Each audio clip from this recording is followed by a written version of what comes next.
This is the business culture of agriculture. My name is Andy Junkin of Agriculture Strategy, and tonight I have with me Lindsay Good of Sterlingville Farms. He's a farmer, and I've known him for over 10 years, and really smart individual. I'm really intrigued by what he's doing by using investment capital in the agriculture to be able to grow his farm at a faster rate than he could by going through the banks. So, Lindsay, tell me about your operation and describe your operation, where you're located, and the different sites and locations you have. Sure. Well, thanks for having me on tonight, Andy. Sure. We farm in Alberta, north of Calgary, about an hour. We got about 4,000 acres there. Some we own, some we rent. And in 2012, we took on another 6,000 acres in Saskatchewan, Canada, just south of the beautiful city of Regina. So on those farms, we're growing wheat, durum, peas, lentils, and canola. And how did you come into having two different sites? What's the mentality the philosophy you took when taking on two different locations? Right. So where we're at in Alberta, it's exceptionally competitive to find rental land. Also exceptionally competitive to find land to purchase. And so we realized we were going to have to go a great distance to get more land, and really wondered how the heck we were going to achieve that. Can't be in two places at one time. So I really thought, well, if I could clone myself, find another one of me who could manage another farm, that would be the first place to start. So we kind of came up with that plan and started working on a guy that we've known for a long time. Kept him on the line, kept talking to him, telling him I was going to get him another farm, and then really put the hammer down to try and find more land. And in 2012, finally got to make the phone call to tell him that, well, now it's time to quit your job because we've got 6,000 acres and you're going to go farming. And what made you got you thinking about the decision to use not use the banks, but use private investments from private investors to be able to be part of your projects? Sure. So one of our challenges to growth is the equity that we have would never be enough for a bank to secure enough money to go out and double or a little better than double our land size. When I talked to banks about the program we ended up with, they wanted me to go with half the acres that I wanted. So if I was trying to buy land, they would have said, you know what, you're a great guy and you got some equity, but we're not going to back you on 6,000 acres. We'll back you on 250. And so there's no way we were going to get her done with commercial banks. You know, even some of our sort of institutional lenders in Canada weren't going to touch that, which really left us with only solution was to go with private equity. And why are private investors looking to invest in agriculture at this time? Well, there's a couple of reasons. Now, there's more than a couple of reasons. You know, one, some people say it's like gold with a coupon. So you get the appreciation and the value of that land over time. And at this point in time, for the last, 10 years, both Alberta and Saskatchewan, the appreciation on land has pretty much outperformed everything else.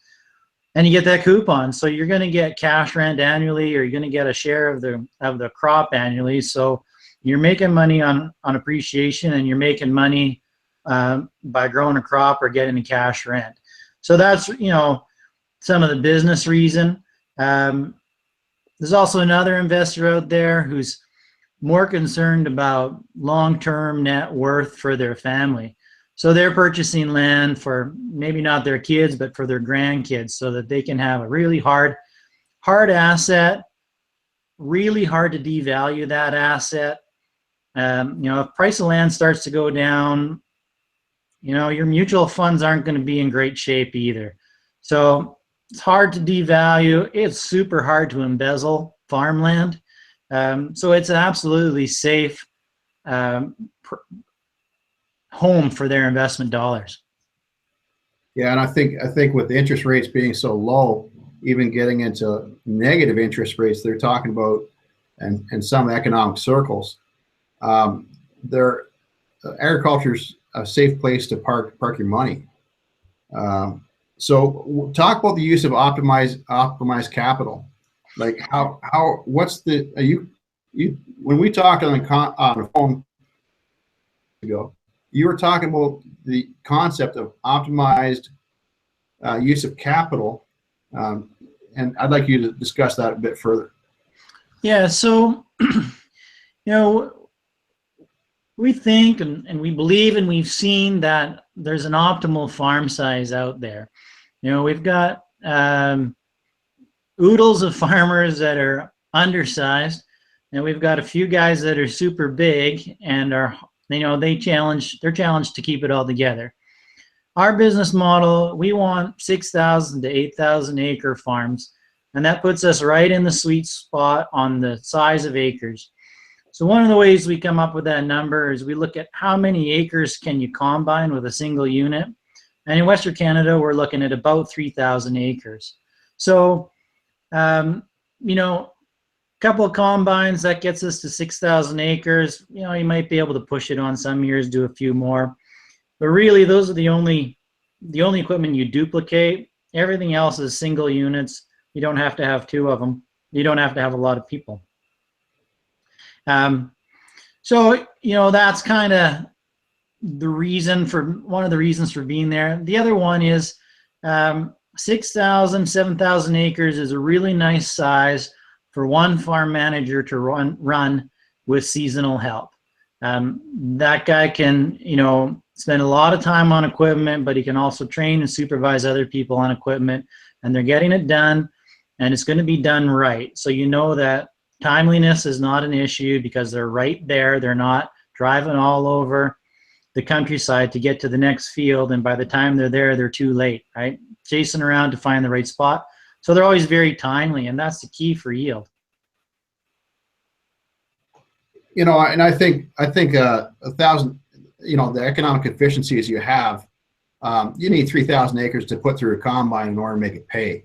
And there's a lot of farms out there that are only having 1,500 acres, and as a result, they just don't have that economic efficiency or an edge that their neighbor with 3,000 acres does, and they're leaving them behind the dust.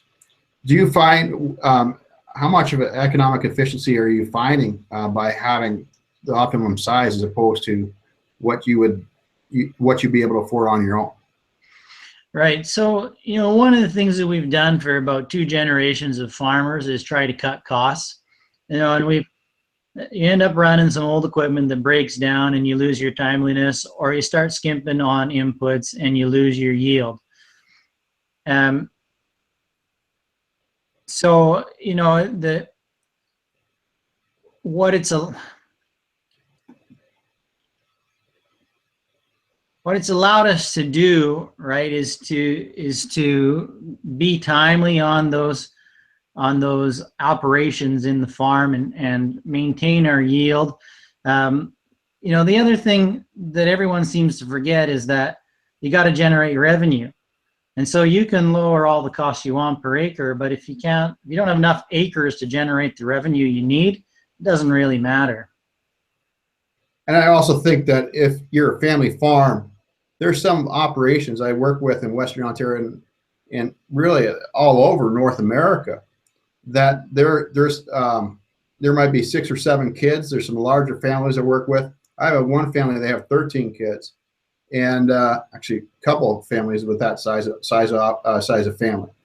And they have to go down the pecking order as far as, do you want to farm? And really when it comes to child number 3 or 4, then they have to say no to that son or daughter, and that son or daughter has to get an off-farm job because there's just not enough capital for them to be able to operate with. But the reality is that if we're able to use private investment equity, these farms could be able to farm. These guys are well-skilled operators. I have one family, there's 5 boys. Mom had 5 boys within 6 years. And 4 of those boys are all keen to farm. But I mean, they had a nice sized, commercially viable family operation, but not enough to support 5 households. And if they're able to get the right amount of capital, they're able to work really well as a team. I mean, there's nothing that those boys can't do. And I think that this is a really interesting business model. Instead of using the banks for financing, to use private capital for pension funds or just private families is the potential for the future. Yeah, that's right, Andy. What have you found with having 2 sites of operation? What did you learn from that experience over the last couple of years? Well, so one of the things that we had to do, because we're 8 hours apart, we had to have a full set of equipment in Alberta and a full set of equipment in Saskatchewan.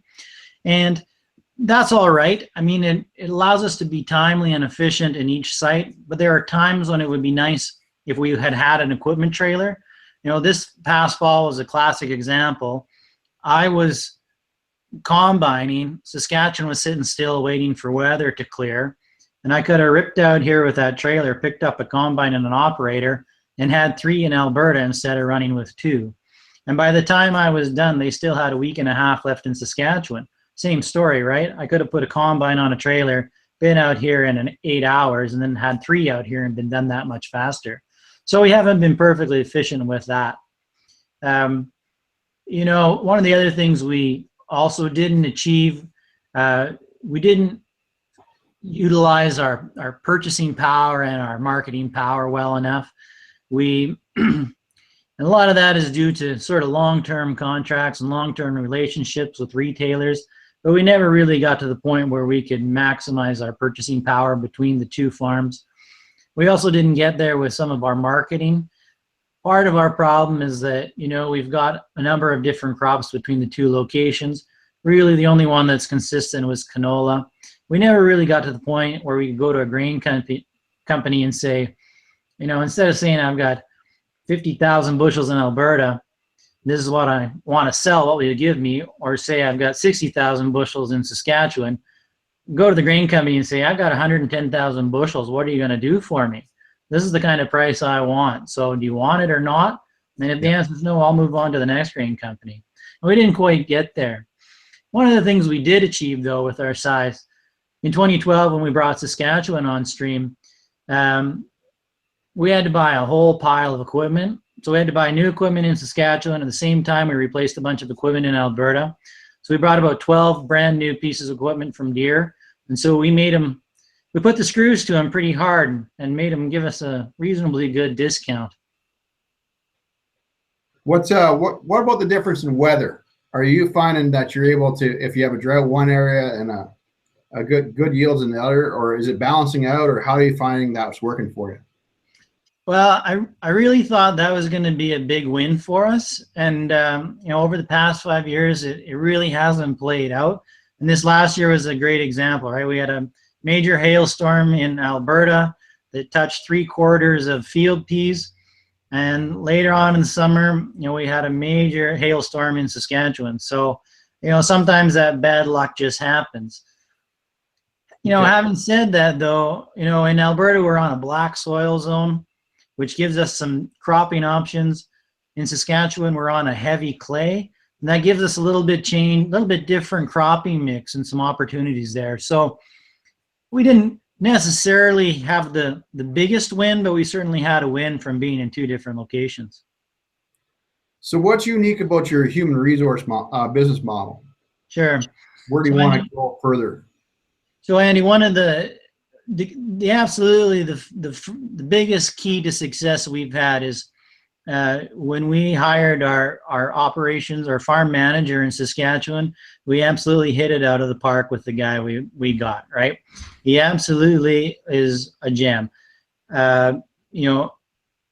We would love to see him financially invested in the operation, but he definitely is emotionally invested in the operation. So, that really puts him heads and shoulders above a whole lot else.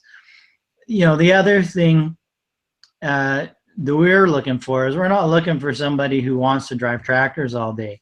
I mean, yeah, he's going to have to drive a tractor, but we really want somebody who, you know, wants to treat this farm like it's his own farm and wants to be successful because that's what he wants to do in farming. Yeah. And where do you see that going with in the future? Say if a guy inherits 500 acres, but that's all he's got, and he's farming land in a certain part of Saskatchewan or Manitoba. And do you see pairing up with him and applying the same business model? Yeah, absolutely. You know, we don't necessarily need farm managers to come with all 6,000, 7,000 acres, but if it's the right guy with the right attitude in the right location, you know, we'll take their land, kind of bring it into the fold, you know, maybe custom farm it, whatever is the right model there. Then we'll go out and find the capital, and we'll find the extra acres to make that farm size optimal. Yeah. And I think that the key thing before we close this off, Lindsay, is that you've doubled in 4 years with investors you've worked with. You've doubled their money in 4 years. Absolutely.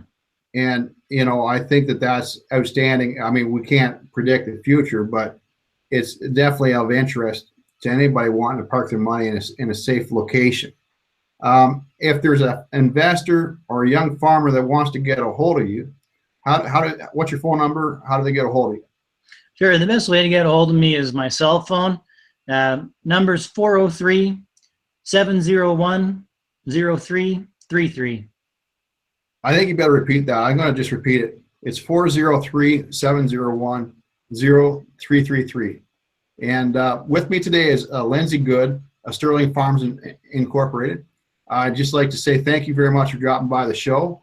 And this again, my name is Andy Junkin, and this is the business culture of agriculture.